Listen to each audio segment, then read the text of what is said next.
सुभाष जी, अभी हम और डिटेल में इसको समझेंगे कि आप जो घरेलू नुस्ख़ों के बारे में बता रहे हैं, जो रसोई घर में मिल सकता है और बहुत सस्ता है, बड़ी महँगी दवाइयों की ज़रूरत नहीं है। उसके बारे में बात करें। उससे पहले आपके बारे में कहा जाता है कि आप नाड़ी विद्या के भी एक्सपर्ट हैं और एक वक़्त था हमारे पुराने समय में रामायण महाभारत के वक़्त भी ऋषि-मुनि जो हैं, वो नाड़ी देखकर बता देते थे कि हुँ। इंसान बीमार है या नहीं। तो नाड़ी विद्या क्या है और उसपे कैसे उससे क्या आप पकड़ पाते हैं, जान पाते हैं? उसके पीछे भी साइंस है, क्या है? ये एक्चुअली जो नाड़ी विद्या है, ये इंसान का एक्स-रे हो जाता है। हमने आज देखिए 1992 से हम काम कर रहे हैं, चंडीगढ़ में और सेक्टर 44 डी में बच्चा-बच्चा हमें वहाँ जानता है। वहीं बड़े जो छोटे बच्चे आते थे, आज वो जवान हो गए, बच्चों वाले भी हो गए जो आते हैं। मतलब नाड़ी देख कर के इंसान की प्रकृति का पता चलता है। अभी जैसे वात, पित्त और कफ। वात दोष है, उसके अंदर अलग-अलग बीमारियाँ होती हैं, जैसे वायु का दोष है, जगह-जगह कभी यहाँ दर्द हो गया, कभी यहाँ दर्द हो गया, चलते-फिरते दर्द होते हैं। और जैसे पित्त दोष है, उसको माइग्रेन हो सकता है, उसको पित्त दोष के अंदर लीवर की प्रॉब्लम हो सकती है, लीवर के अंदर गर्मी की शिकायत, इस तरह की बहुत सारी बीमारियाँ। ऐसे ही कफ दोष है, जिसके अंदर रेशा, नाक के साथ बॉडी के पूरे रेशे डिस्टर्ब होते हैं। तो तीनों अगर दोष किसी के बैलेंस हैं, वो तंदुरुस्त इंसान है। वो रह तभी सकता है जब उसका खान-पान ठीक रहेगा। और आजकल क्या हो रहा है कि कोई भी इंसान लगा लो, उसको यही नहीं पता कब और कैसे और क्या खाना है। जैसे हम कभी-कभी डाइट चार्ट देते हैं, मैंने 1-2 बार दिया कि डाइट चार्ट, इतने विद्वान लोगों के उसमें इंप्रेशन आते हैं कि हमें बताओ सर ये हम कैसे खाएँ? मैं कहता हूँ यार अभी तक आप दुनिया को डंडा लेके पीट रहे हो, आपकी दुनिया मानती है, आपको ये नहीं पता कि पेट के अंदर डालना क्या है? तो मतलब कई बार ऐसा लगता है कि ये बहुत बड़ी अज्ञानता है और इसके लिए बहुत प्रचार की ज़रूरत है।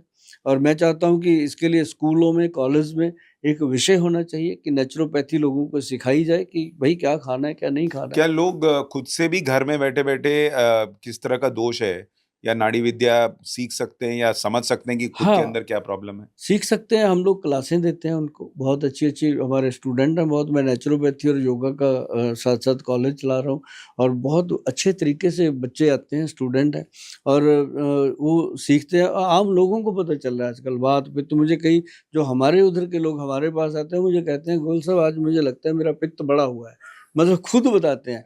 तो मतलब उनको पता होता है कि आज 2 दिन हो गए मेरा खाना खाने को दिल नहीं कर रहा, जो खा रहा हूँ बाहर आ रहा है, सिर फट रहा है, तो ये चीज़ें पेशेंट को खुद भी पता चलती हैं। वायु दोष, वायुवादी का दोष, जैसे माँ की दाल, राजमा, आलू, चावल, जिसको ऐसी चीज़ें खाने से वाय बढ़ती है शरीर के अंदर, ऐंठन हो जाती है, पूरा शरीर अकड़ जाता है, तो समझिए आपका वात बिगड़ा हुआ है। उसके लिए आपको काली मिर्च, सूंठ और मग पीपल का पाउडर बनाना चाहिए और मटर के दाने जितना मुँह में रखो और चूसते रहो, एकदम ठीक होता है पेशेंट। हुँ। हुँ। ये तो कमाल की बात है।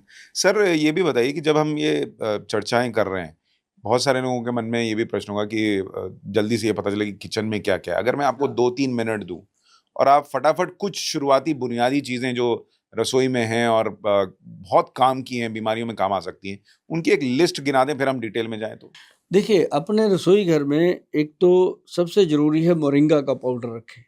मोरिंगा जो है इंसान को जवान रखता है, सहजन। सहजना। और ये जो ये इसको मतलब एक एक मोरिंगा का पाउडर हो गया और एक व्हीट ग्रास का पाउडर। बच्चों को, बड़ों को, सबको दीजिए। ये जीवन है जी। व्हीट ग्रास का मतलब है कि अगर एक एक एक 100 ग्राम पाउडर इंसान ने 1 महीने में खा लिया, तो 1 बॉटल ब्लड के जितना वर्क कर जाता है वो बॉडी के अंदर। और जितने लोग कैंसर के हैं, उनको मैं कहता हूँ आपके घर में ये 2 चीज़ें खत्म नहीं होनी चाहिए। चाहे कोई भी इलाज चल रहे हैं, चलते रहें। ये 2 चीज़ें आपको ऐसे चलाएँगी जैसे एक बुजुर्ग लाठी का सहारा लेता है, ये दोनों लाठी का काम करती हैं। हर इंसान के, बच्चे से लेके 1 साल के बच्चे से लेके 100 साल के बुजुर्ग, लेडी, पुरुष कोई भी।